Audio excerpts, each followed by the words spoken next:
আয়াতের দ্বারা কি পাইলাম? ফসল্লি, রবের পক্ষ থেকে আগে কি বলেন? কি? ওয়ানহার, পরে কুরবানি। কুরবানির জন্য যেই বিধিব্যস্ত আমরা থাকি, নামাজের খবর কই আমাদের? নামাজের খবর কই আমাদের? মাশাআল্লাহ, কালকে দেখবেন ঈদগাহের মধ্যে ঈদগাহ ভরে দেবে, আলহামদুলিল্লাহ, এটা ভালো কাজ। কিন্তু ফজরের নামাজে লোক পাওয়া যাইব না। কি ভুল বললাম নাকি? কথা বলেন, ভুল বললাম নাকি? তাহলে কোরবানির নামাজ পড়া হলো ওয়াজিব, আর ফজরের নামাজ পড়া কি? ফরজ। আজকের ফজরের নামাজটা কি ছিল? ফরজ ছিল। লোক পাইছি কয়জন? হাতে গোনায় 10-12 জন, 10 জন, বাকিদের খবর নাই। আজকের বলা হয়েছিল তাকবীরে তাশরিক বলা ওয়াজিব, করতে হবে। কোরবানি দেওয়া ওয়াজিব, তাকবীরে তাশরিক বলা ওয়াজিব, কিন্তু কয়জন ভাই পড়ছেন?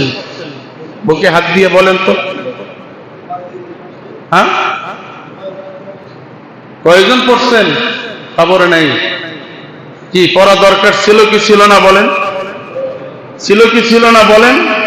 ওইটা টাকা দিয়ে আপনি ওয়াজিব আদায় করতেছেন, আর এটা একবার মুখে উচ্চারণ করবেন, আল্লাহু আকবার, আল্লাহু আকবার, লা ইলাহা ইল্লাল্লাহ, আল্লাহু আকবার, আল্লাহু আকবার, ওয়ালিল্লাহিল হামদ। এই ওয়াজিবটা আমরা আদায় করলাম না। আমার ভাইরা, কুরবানি দেওয়ার জন্য আমরা অনেক ব্যতিব্যস্ত আছি, অথচ বলা হয়েছিল চাঁদ ওঠার পরে নখ, দাড়ি, চুল কাটা বন্ধ করতে হবে। কিন্তু সেলুনে দেখা যায় অনেক মানুষ, মাশাআল্লাহ, আছে না নাই? এর দ্বারা তার কোরবানিটাই হচ্ছে লৌকিকতা, মানুষকে দেখানো কোরবানি।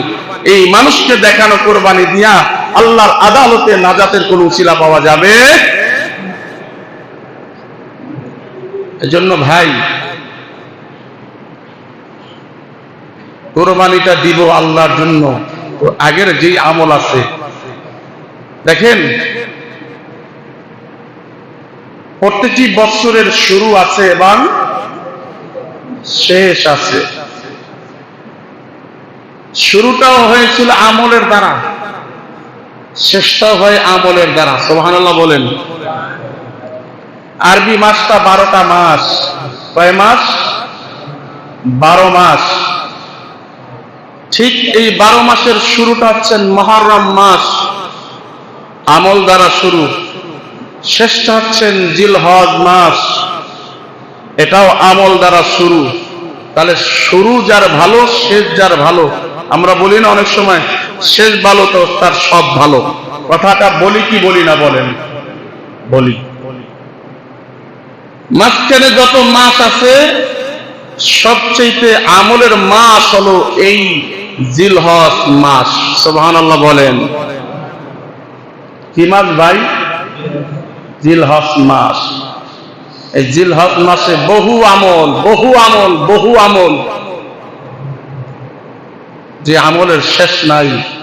যেমন এই মাসের রোজাগুলি, এই 9 দিনের রোজাগুলি এবং আরাফার রোজাটা এত বড় দামি রোজা। আল্লাহ তাআলার ঘোষণা হইল যে হাবিব, আপনি জানায়া দেন, কেহ যদি আরাফার দিনে রোজা রাখে, আমি আগে এবং পরে তার জিন্দেগির গুনাহ 1 বছর 1 বছর করে 2 বছরের গুনাহ মাফ করে দিই। সুবহানাল্লাহ বলেন।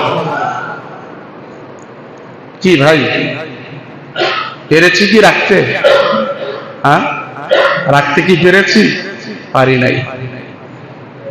সাধারণত একটু নখ, দাড়ি, চুল এগুলি কাটার থেকে বিরত থাকতে কি পেরেছি?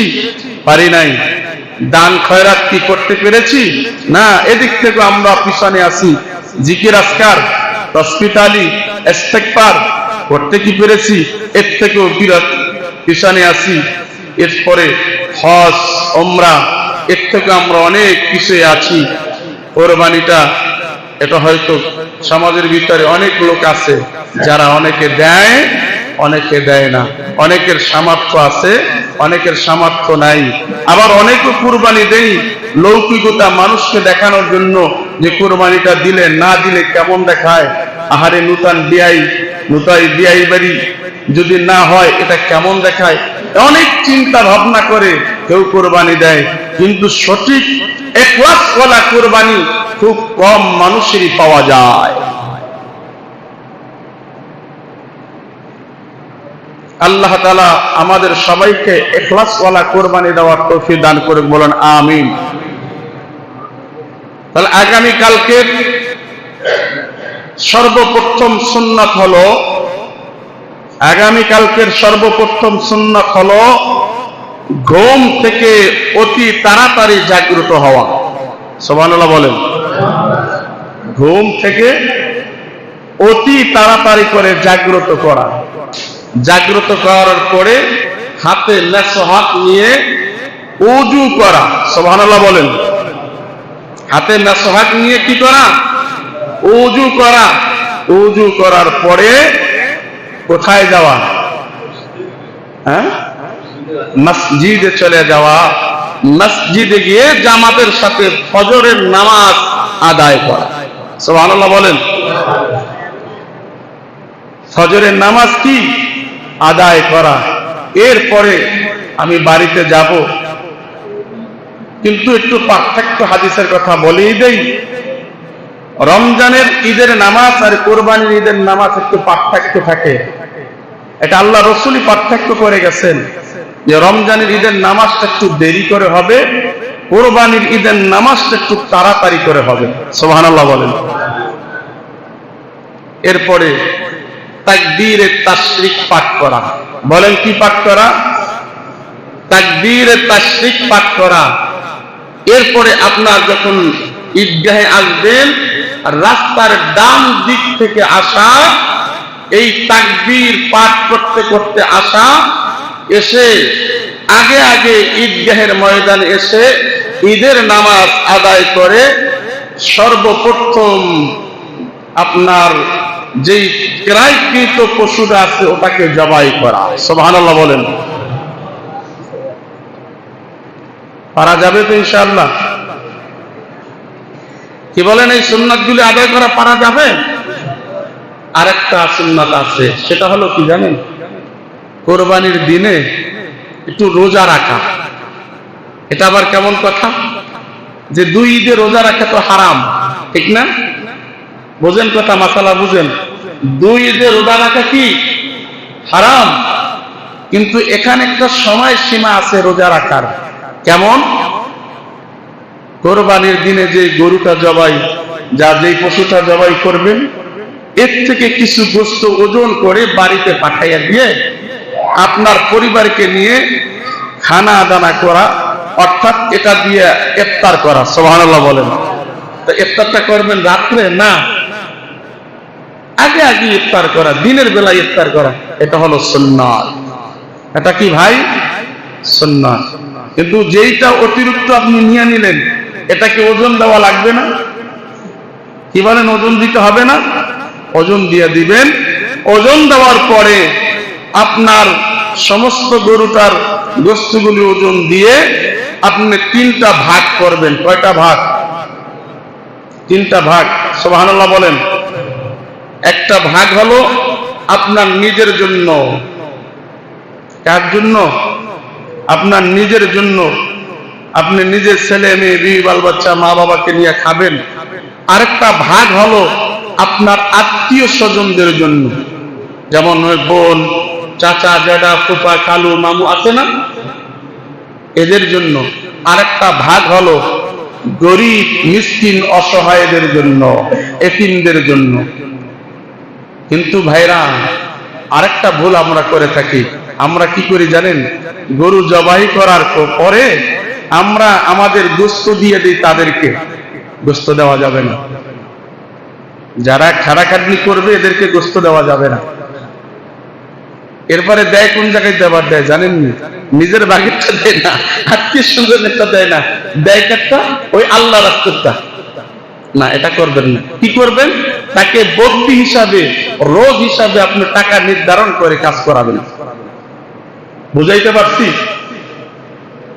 বদলি হিসাবে, রোজ হিসাবে আপনি কাজ করাবেন। 500 টাকা হোক, আপনি 1000 টাকা দিয়ে হোক, যেভাবে পারেন এটা দিয়ে করাবেন। এরপর যদি আপনার মনে থাকে যে আপনি খুশি মনে দিবেন, সেটা হলো আপনার নিজের থেকে দিতে পারেন। বুঝাইতে পারলাম? কিছু কাজ আমরা করে থাকি আরো। গরুটা জবাই করার পরে আমরা এই আমাদের গরুটাকে একটা চাকুর মাথা আছে না, মাথা, এই মাথা নরুলের ভিতরে ঢুকাইয়া দেয়। এই কথা বলেন, এই নরুলের ভিতরে ঢুকাইয়া দেয় যাতে করে গরুটা তাড়াতাড়ি যেন জমটা বের হয়ে যায়। এটা মাকরুহে তাহারিম লেখছে। অর্থ গুনাহ, কঠিন গুনাহ, এই কাজ করা যাবে না। আপনি পোজ দিয়ে কাটছেন, বিসমিল্লাহি আল্লাহু আকবার তো বলতেই হবে মাস্ট। না বললে আপনার এই গরু খাওয়া, গোশত খাওয়া, এটা মুসলমানদের জন্য হারাম হয়ে যাবে।